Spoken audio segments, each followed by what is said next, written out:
Good evening, happy Saturday. This is Rwanda Television coming live to you from Kigali, Rwanda.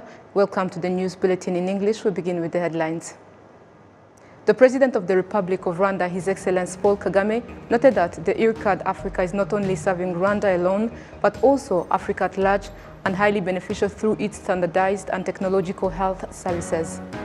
Residents of Kigali appreciate the fact that through technology, they can access various financial services.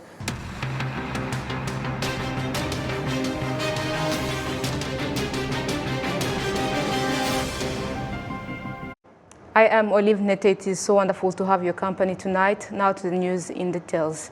The President of the Republic of Rwanda, His Excellency Paul Kagame, noted that the IRCAD Africa is not only serving Rwanda alone, but also Africa at large and highly beneficial through its standardized and technological health services.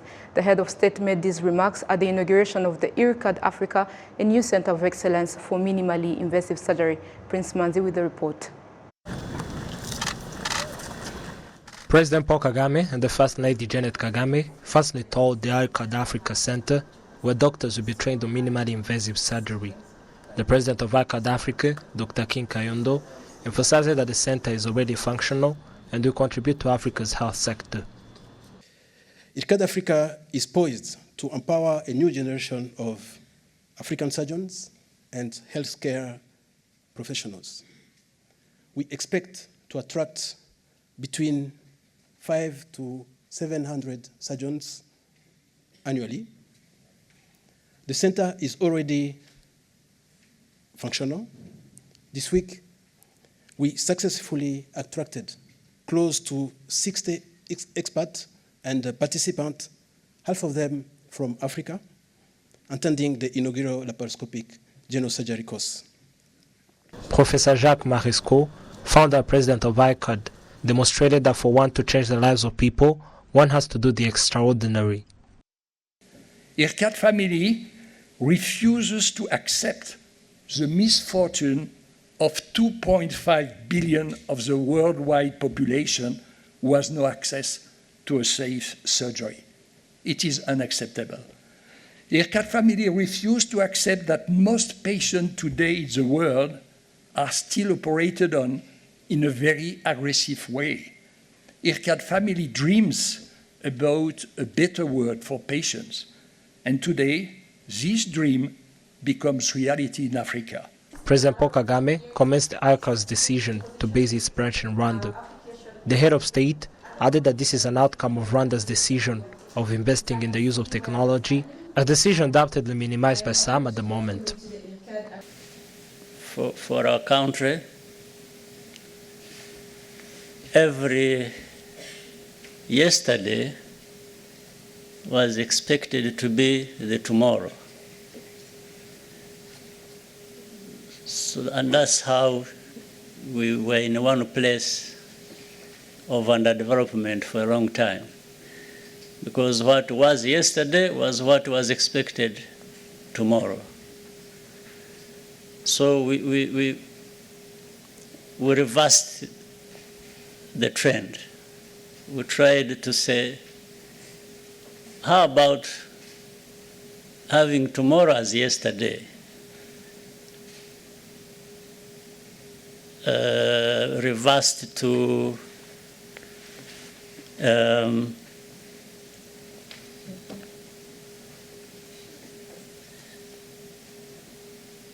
two things here, and the parts of the history I really want to speak to.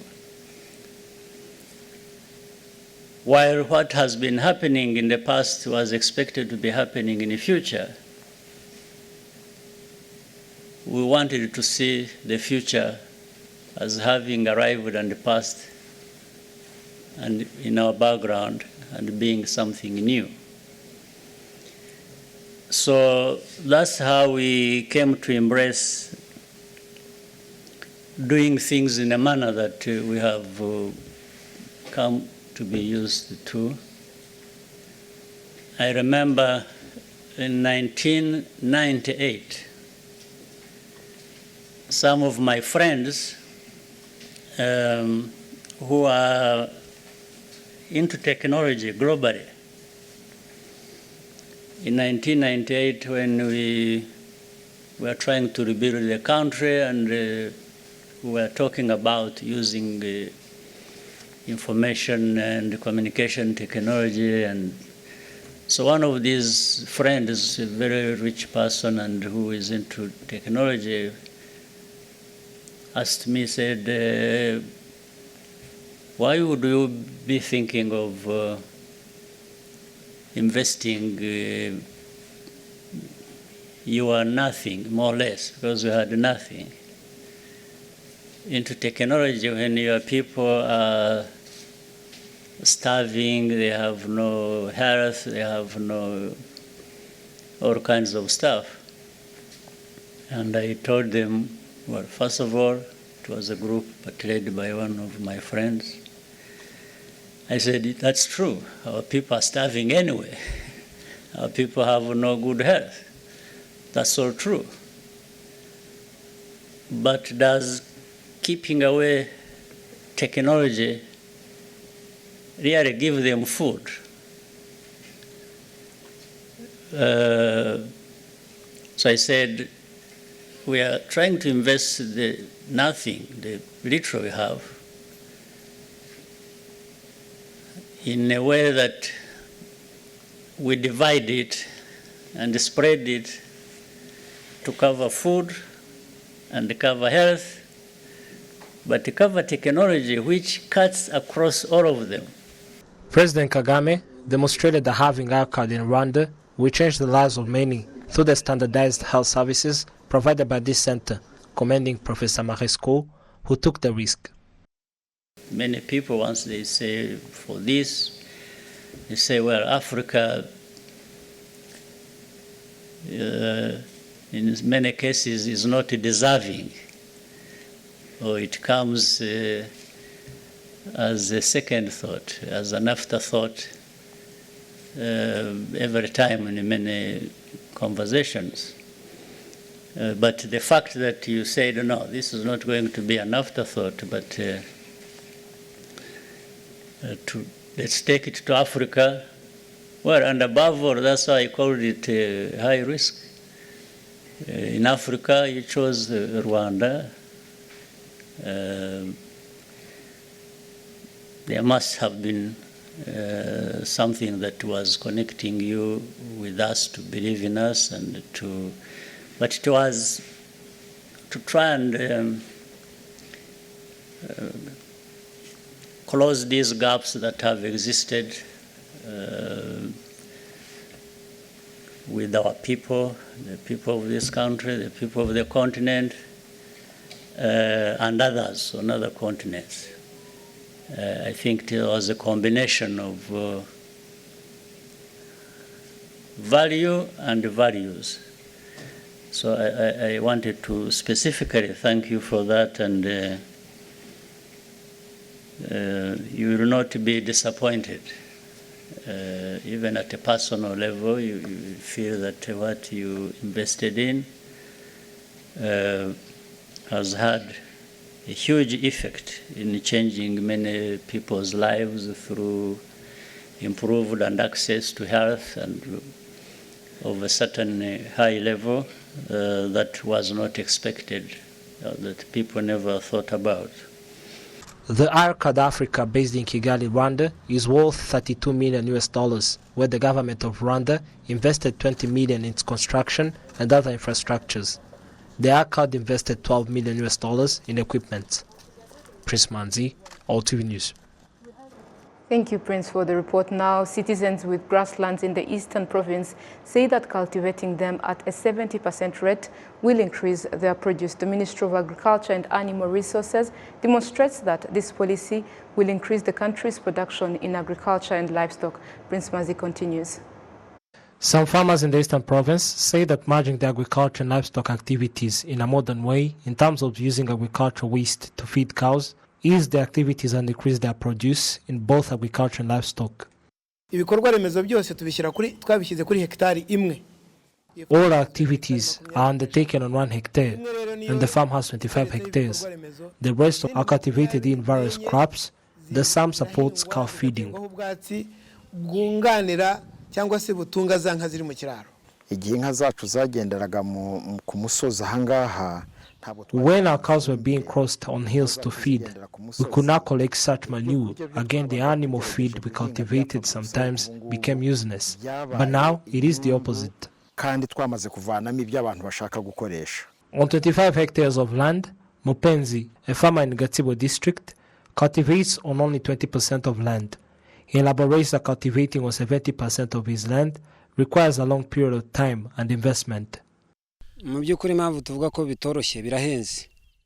reason we say it is hard, it is because it is very expensive. This is also emphasized by Emmanuel Kaitare, a livestock farmer in Gatsibo district. It would increase definitely. When the investment is there, one way or the other, the produce would increase.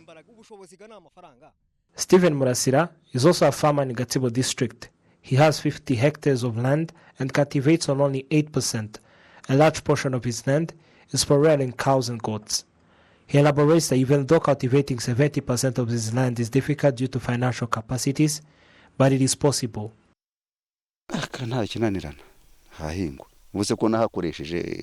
It is possible. I can cultivate as well. If I was able to plant in this forest, so would it be if I could decide to cultivate. The decision of having livestock farmers in eastern provinces, districts of Nyagatare, Gatsibo, Kayonza, and Kirehe to cultivate grasslands at least by 70% was announced by the Minister of Agriculture and Animal Resources on 11th September this year. The Minister of Agriculture and Animal Resources, Dr. Ildefonse Musafiri, elaborates more on this program.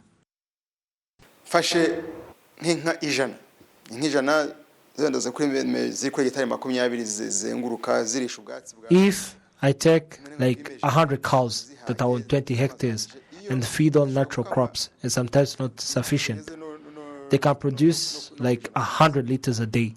But we can reduce this number to 10 cows, and one cow produces 30 liters a day. Because they are stable at a certain pace, it is understandable that these cows are productive than 100 cows.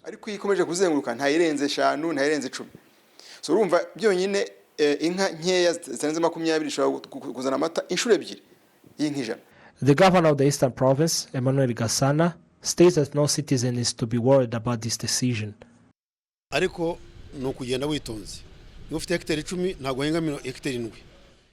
requires attention. If you have 10 hectares, you cannot cultivate on 7.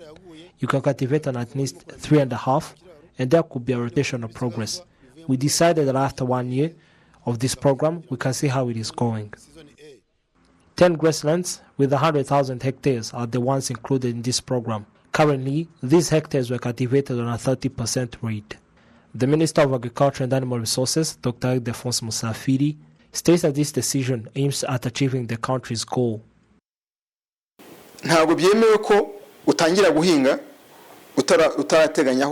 None is accepted to cultivate before deciding where animals will be. You are not also converting to agriculture totally or livestock. The program is not for stopping livestock farming, but rather for modern agriculture and livestock, for achieving the country's produce goal in milk and meat. If it goes as expected in this program, the milk produce will increase from 580,000 liters per day to 1,100,000. Meanwhile, the Nyagatare powder milk factory that is yet to be completed will require 650,000 of liters.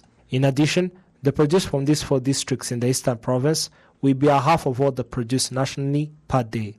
The government reminds farmers that there is a subsidy of 8% allocated to them through financial institutions. Prince Manzi, RwandaTV News. Thank you, Prince, for the detailed report. Now, residents of Kigali appreciate the fact that through technology, they can access various financial services. On the other hand, they request a review of the pricing because it is expensive, such as during money transfers. Follow the details. Some residents explain that as technology improves, it impacts their daily activities and that this helps them to carry out various transactions without having to go to the banks. For example, I may move around with no cash and have the money on my phone. And if I run out of money, I can withdraw it from my bank account using technology, which greatly simplifies my life. For example, I can pay my taxes with my phone instead of going to the bank. You can buy electricity with your phone using money from the bank you got with the app. And you can pay for various things without difficulty because technology has made it simple to have your money whenever you want. Companies that provide insurance, banking and telecommunication services are considered financial services. There are some who explain that this improves their lifestyle, while others show that they sometimes face difficulties in accessing these services, which is why they ask for some few changes.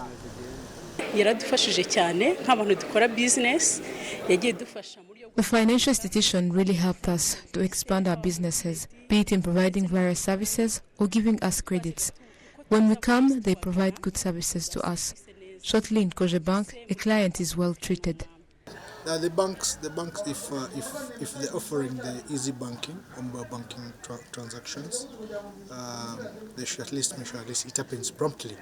Because when one makes a request for a transaction to be made from their account to the mobile money, or even making payments, because there wasn't a rush. So basically, like before, this first time it happened to me. So before you could just make a transfer, you confirm, get a PIN, and immediately get your money on your mobile money so that you can proceed with other purchases and procurement. So they should revise their setups and ensure that at least they streamline service delivery. Easy transfer to other accounts and yeah, as you may know, I mean, changes are there, but then they should be a bit friendly. You know, if you're sending probably 100,000, the expenses shouldn't be that beyond 1,000. Service providers say they will keep expanding their operations to serve their customers, even internationally. N'abakiriya banini cyane tubasha kubaha kubera ko kapitale yacu bitewe n'ukuntu ingana tutashakaga kwishyira ku muntu. We are ready to serve big clients as well, so that we do not have to allocate all the capital on one client. Regarding people who are doing business in this region, most Rwandans get goods from Kenya and Tanzania, and for that, they need a bank that operates in the area where they conduct their businesses. We usually have partners in those areas, but now the client can get the same services whether he is here or there in Mombasa. In the second quarter of 2023, the financial sector as a whole grew by 18.3%, which means that if the sector keeps improving service provision, it can also lead to increase in profits. Moving ahead, public transport drivers as well as passengers who use 7-seater vehicles and other private buses allowed to do public transport say they appreciate the government's decision of allowing these other vehicles to do public transport. However, they request that there should be specific parking areas of these vehicles. Follow the details. The issue of public transport continues to be a concern to many across the country. When you take a look at the queues in various bus parks in Kigali City, you notice that it is still an issue for passengers. The government recently granted temporary permission to private buses and 7-seater vehicles to transport passengers. These vehicles were allowed to offer these services without paying taxes. Owners who have already registered to provide these services appreciate the decision of the government because this allowed them to work legally. However, they request to have parking areas.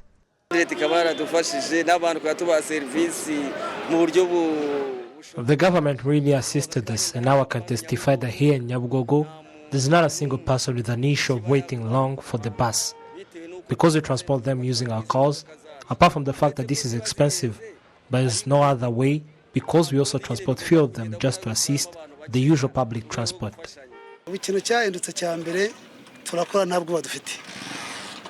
Now we are working without fear.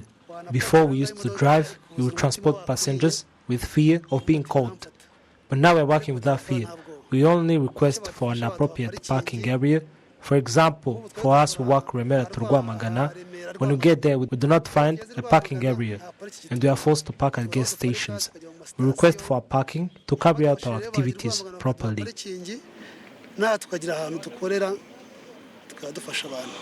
The price of these other vehicles are higher compared to the usual way of public transport.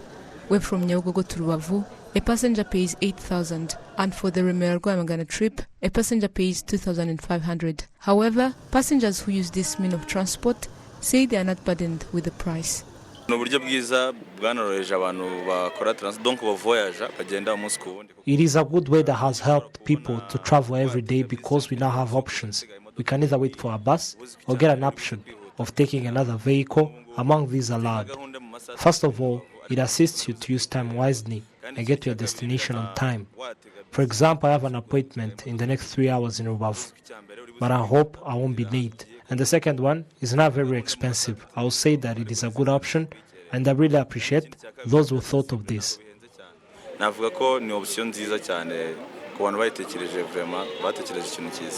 The only difference is that with these other agencies, we pay 3,300, but when we use these other vehicles, we pay 8,000 Rwandan francs. This helps us to attend our programs on time and get home early.